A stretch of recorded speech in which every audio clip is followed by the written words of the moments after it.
Assalamualaikum warahmatullahi wabarakatuh.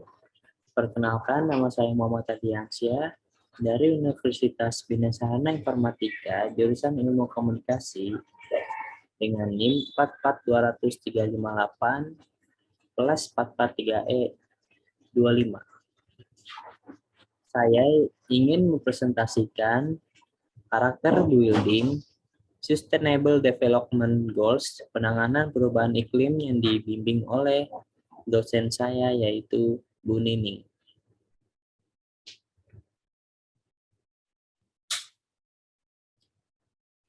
Aktivitas manusia yang terus meningkat yang menyebabkan meningkatnya limbah dan polusi yang dihasilkan. Di antaranya adalah berupa emisi gas buang karbon dioksida. Karbon dioksida yang dihasilkan terus-menerus dan dilepas ke udara akan merusak lapisan ozon di atmosfer, berdampak pada terjadinya perubahan iklim global. Oleh karena itu, perlu adanya penanganan preventif dan kuratif untuk mengurangi dampak yang terjadi tersebut. Salah satunya adalah dalam bentuk kebijakan adaptasi dan mitigasi. Studi ini akan menerangkan bagaimana pendekatnya adaptasi dan mitigasi yang bisa dilakukan bidang perkereta-apian dalam menghadapi perubahan iklim global yang diperkirakan terjadi di masa-masa yang akan datang. Dengan metode penelitian. Metode penelitian yang digunakan adalah metode kualitatif deskriptif. Sumber data yang digunakan berupa sumber data sekunder dari jurnal, website, dan dokumen lain yang relevan dengan penelitian. Hasil dan pembahasannya, tidak ada satupun di negara di dunia yang tidak mengalami dampak dramatis secara langsung dari perubahan iklim. Buangan gas rumah kaca terus meningkat, dan saat ini levelnya berada pada 50% lebih tinggi dibandingkan pada tahun 1990. Lebih jauh lagi, pemanasan global mengakibatkan perubahan berkepanjangan pada sistem iklim kita, dan konsekuensinya yang terjadi tidak akan bisa diubah kecuali kita melakukan tindakan. Perubahan iklim merupakan sesuatu fenomena yang telah terjadi dan dampaknya sudah dirasakan oleh berbagai pihak. Perubahan iklim memberikan dampak yang cukup besar terhadap pembangunan sosial ekonomi Indonesia. Untuk itu, strategi mengutamakan isu perubahan iklim ke dalam perencanaan pembangunan nasional, termasuk koordinasi, sinergi, monitoring, dan evaluasi, merupakan tantangan dalam mitigasi dan adaptasi terhadap perubahan iklim. Seluruh upaya ini diharapkan didukung oleh para pengambil kebijakan, pelaku bisnis, organisasi masyarakat lainnya, dengan bersama-sama melakukan aksi mitigasi dan mengidentifikasi peluang yang ada, memprioritaskan langkah atau tindakan, dan mengembangkan strategi untuk memenuhi target mitigasi perubahan iklim di Indonesia yang selaras dengan tujuan SDGs. Sementara itu, mitigasi diwujudkan dengan cara menemukan beragam faktor penyebab perubahan iklim dan melakukan upaya untuk mengurangi, misalnya, mengurangi kadar emisi gas buang dari kendaraan bermotor, atau reboisasi hutan lindung dan konservasi hutan hujan di negara tropis. Mitigasi harus dilakukan secara konsisten dan berkelanjutan.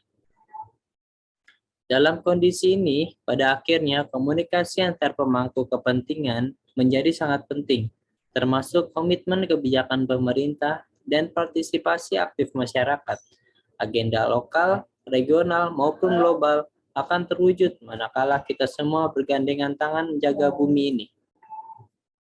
Saat ini, perubahan iklim dipandang sebagai tantangan yang harus segera dihadapi dan diatasi dengan baik. Hal ini tentu saja menuntut kesadaran dan peran serta aktif semua pihak, bukan hanya pemerintah, melainkan seluruh lapisan masyarakat. Semua ikhtiar ini dilakukan untuk keberlangsungan hidup anak cucu kita pada masa yang akan datang.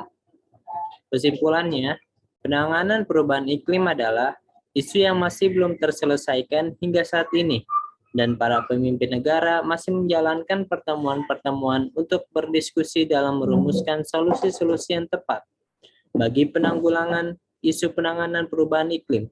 Indonesia sebagai negara kepulauan yang memiliki banyak hutan yang terdegradasi dan terdeforestasi telah menjadi bagian penting dalam penanggulangan isu perubahan iklim. Fenomena perubahan iklim akan selalu terjadi dan akhirnya manusia akan terus terkena dampak buruk dari perubahan iklim dan pemanasan global. Sekian presentasi yang saya sampaikan. Selanjutnya, saya ingin mempresentasikan karakter building yang berjudul 6 isu keprihatinan Indonesia korupsi.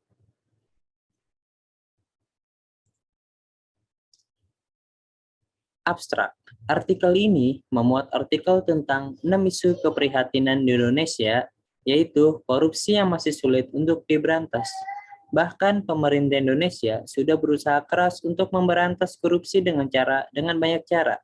Ada banyak jenis-jenis korupsi dan unsur yang melatar belakangi korupsi. Metode penelitian. Pendekatan penelitian yang digunakan adalah pendekatan kuantitatif deskriptif yang bertujuan untuk menganalisis dan mendeskripsikan korupsi di Indonesia. Korupsi merupakan fenomena sosial yang hingga kini masih belum dapat diberantas dan semakin bertumbuh seiring dengan berkembangnya zaman. Tidak hanya di Indonesia, korupsi juga tumbuh subur di negara maju sekalipun. Citra buruk akibat korupsi yang menimbulkan kerugian bagi negara itu sendiri yang menyebabkan rasa rendah diri dan hilangnya kepercayaan dari pihak lain, yang bisa mengakibatkan investor luar negeri berpihak ke negara lain yang dianggap lebih baik. Kondisi seperti ini bisa merugikan perekonomian maupun segala aspek negara tersebut. Korupsi adalah suatu tindakan atau penyimpangan tugas dari pejabat publik, entah itu politisi maupun pegawai negeri sipil, serta semua pihak yang terlibat dalam kegiatan tidak wajar, dan menyalahgunakan kepercayaan publik dan pertujuan untuk mendapatkan keuntungan sepihak untuk dirinya sendiri maupun kepentingan kelompoknya. Sampai saat ini, pemerintah Indonesia sudah berusaha keras untuk memberantas korupsi dengan banyak cara. Salah satunya yaitu dengan mendirikan KPK, Komisi Pemberantasan Korupsi, sebagai lembaga independen khusus menangani tindak pidana korupsi. Ciri-ciri yang melakukan korupsi yaitu antara lain: 1. Selalu melibatkan lebih dari satu orang. Yang kedua, bersifat rahasia. Yang ketiga, berusaha untuk melindungi di balik pembenaran hukum. Yang keempat, memiliki kekuasaan atau wewenang.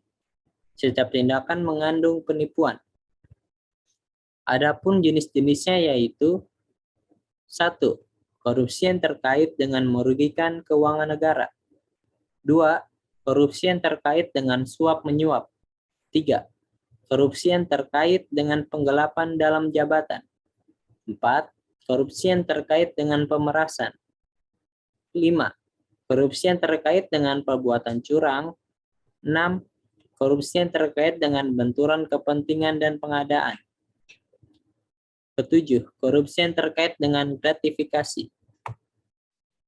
Unsur-unsur yang melatar belakangi korupsi yaitu: yang pertama, ingin melawan hukum. Yang kedua, penyalahgunaan, kesenangan, kesempatan atau sarana. Ketiga, memperkaya diri sendiri, orang lain, atau korporasi. Yang keempat, ingin merugikan keuangan negara atau perekonomian negara. Upaya yang bisa dilakukan untuk korupsi sebenarnya ada 2 garis besar, yaitu pencegahan dan penanganan. Untuk menangani korupsi, salah satunya adalah menanamkan pendidikan tentang korupsi dan melibatkan mahasiswa secara aktif dalam pencegahan korupsi di Indonesia, agar dapat membangun budaya anti korupsi di hati mahasiswa dan di masa mendatang akan disebarluaskan di kalangan masyarakat. Karena mahasiswa sudah dibekali pengetahuan yang cukup tentang seluk-beluk korupsi dan bagaimana cara pemberantasannya. Pemberantasan korupsi adalah serangkaian tindakan untuk mencegah dan memberantas korupsi yang telah dikoordinasi secara matang dan akan diteruskan melalui tahapan selanjutnya untuk mencapai tindakan hukum yang sesuai. Karenanya ada 3 hal yang perlu digarisbawahi, yaitu mencegah, memberantas, dalam arti menindak pelaku korupsi, dan peran serta masyarakat. Kesimpulan, dari berbagai penjelasan saya, bahwa korupsi adalah kejahatan yang sangat luar biasa merugikan publik yang dipengaruhi oleh unsur-unsur tertentu dan biasanya dilakukan oleh pejabat publik yang mempunyai kuasa atau wewenang, dan tindakan tersebut perlu penanganan yang luar biasa juga untuk memberatasannya. Demikian presentasi yang saya sampaikan. Apabila ada kekurangan, saya izin minta maaf, dan wassalamualaikum warahmatullahi wabarakatuh.